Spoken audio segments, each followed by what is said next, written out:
The R71 road between Phalaborwa and Tzaneen in Limpopo has now been partially reopened. The road was closed after several low-lying bridges were washed away. Authorities in the province have since closed some bridges, including the Selwane bridge over the flooded Letaba River. Let's welcome Katlego once again. A very good afternoon to you. Have the structural experts actually arrived at the partially reopened R71 bridge? And what's their verdict on the stability of that crossing? Good afternoon to you once again. Hi there again, Alicia. We are seeing some bit of movement, which indicates that certainly maintenance workers are indeed en route to come and check the structural defects on this particular bridge between the town of Tzaneen as well as Phalaborwa. But just some breaking news for our viewers at home. We've just learned that the death toll in Limpopo from the destructive floods has risen to 17. You'd know that the northeastern parts of the province, the Vembe region, as well as where we are in the Mopani district, they have been inundated by heavy rainfall since the start of the announcement of those high levels by the South African Weather Service. Well, some of that flooding has led to widespread destruction on a larger scale. Some of the bridges in the Mopani district were washed away. This one, we are told that it was partially washed away. As you can see, it currently now operates as a stop-and-go bridge. Alicia, I am joined by the executive mayor of the Mopani district, Mr. Puleshai. First, I would like to get his reaction to the fact that now the floods that have engulfed large parts of Limpopo, including your district, Mr. Puleshai, have now been declared a national disaster. Your reaction, sir? I think from the onset, Katlego, we need to register the fact that we've spent a better part of the day visiting the three families that have lost their loved ones. The courtesy visit was meant to largely express our deepest and sincere condolences on behalf of the people of Mopani. Indeed, coming back to your question, I think the fact that it has been declared, it comes as a welcome relief. In the main, because it will trigger an integrated response, a multidisciplinary approach from all government sectors and everyone in a manner that which the response is coordinated.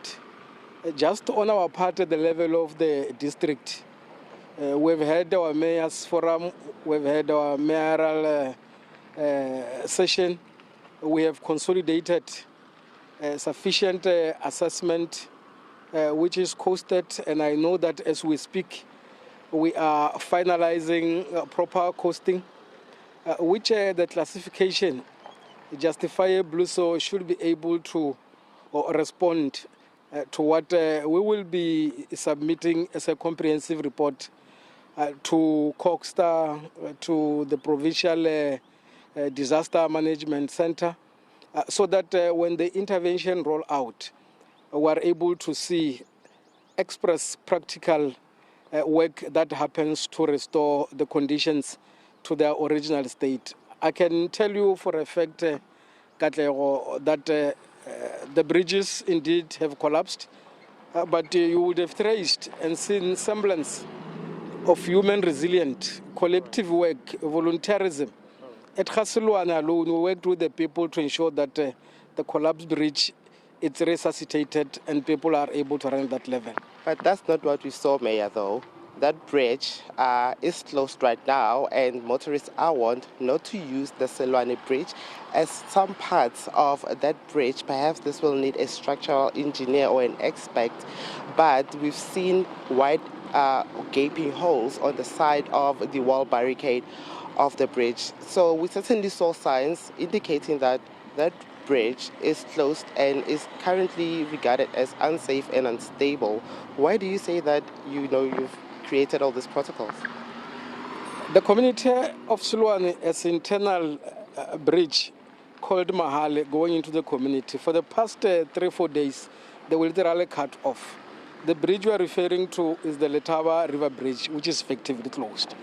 But because the community does not have access, they took it upon themselves. We worked with them yesterday Today, together with Gift of the Givers, who are from that particular community, at least we experience a real first-hand experience of traveling over that particular bridge. And that's the spirit of volunteerism, which we want to inculcate amongst our people. That as and when the national state of disaster triggers through some response, that should find our communities trying to work out and reconstruct areas where we should be able to make the roads accessible, but also making the livelihood of our people better. Katlego. All right, thank you very much. Just on a lighter note, Mayor, do you plan to provide Ntate Phineas from the Molodoti River in the Mamataka village his small plane that he wanted to ferry people on the who are on the opposite side of the villages? I'm sure you've seen the story that we did. I think, my brother, that site is already in 2050, practically so. Because at that level, given the rate at which AI, the technology is running faster, we can be able perhaps achieve that level. But the obtaining concrete conditions now warrant that we use the available resources to ensure plausibility of movement of people in good. And to this extent, we may not be able to achieve what he's been requesting.